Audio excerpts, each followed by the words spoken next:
আরে বাবা হাসি দাও না একটু। আরে কি হাসি দাও না, হাসি দাও না, তুই তো অনেক ফেরাশন করতেছিস। আরে বাবা চলে যা এখান থেকে। ঠিক আছে বাবা আমি চলে যাচ্ছি, এখানে আর আসবো না। ভাইয়া আমার বাবা আমাকে ঘর থেকে বের করে দিছে। আচ্ছা পাগলা, ভাইয়া আজকে আমায় তোমাদের বাড়িতে রাখো। আরে এটা আমাদের ঘর, এটা কোনো অনাথ আশ্রম না। আরে দাঁড়া বেড়া, এটাই সুযোগ। আরে সরি ভাই। আরে পাগলু তুই তো আমার ভাই, চল আমার ঘরে। ঠিক আছে ভাইয়া।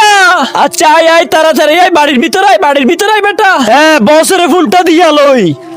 আরে কে কল দিল আবার? আরে তাড়াতাড়ি আসো বাড়িতে। আচ্ছা আসতেছি আমি যত দ্রুত সম্ভব। এটাই আমার বন্ধু। এই তো ড্রাম নিয়ে চলে আসছি, ড্রামটা এখানে রাখি আবার তাদের কাছে যাই। ভাইয়া এই ড্রামটা কি জন্য? আরে পাগলু এটা দিয়ে আশেপাশে খেলবো আমরা। আচ্ছা ভাইয়া আজকে আমি তোমাদের সাথে খেলবো।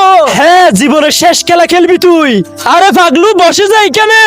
নিচে থাকা সাধারণ এই সাবস্ক্রাইব বাটনটি ক্লিক করে যারা যারা সাবস্ক্রাইব করবে আল্লাহ যেন তাদেরকে এই কবরে ভালো রাখে। আর যারা ভিডিওতে লাইক কমেন্ট করবে তাদের মা বাবা যেন অনেকদিন বেঁচে থাকে আমি দোয়া করে দিলাম। ভাইয়া আগে তোমাদের চোখগুলো বন্ধ করো, তারপর আমি বসে যাব। আচ্ছা ঠিক আছে ঠিক আছে। বাবা তুমি চলে আসো। বাবা আমি চলে এসেছি। আরে জাঞ্জিরওয়ালা মাওলানা তুমি এখানে কিভাবে? আরে ভাইয়া তাহলে শুনো। আরে বাবা তুমি তাড়াতাড়ি চলে আসো, এইখানে আমাকে মেরে ফেলার প্ল্যান করতেছে। ও শিট, এবারের মতো পাগলু তুই বেঁচে গেলি। আমার পাগল ছেলেকে তোরা মারতে চাইছিস, তোদেরকে উচিত শিক্ষা দিব।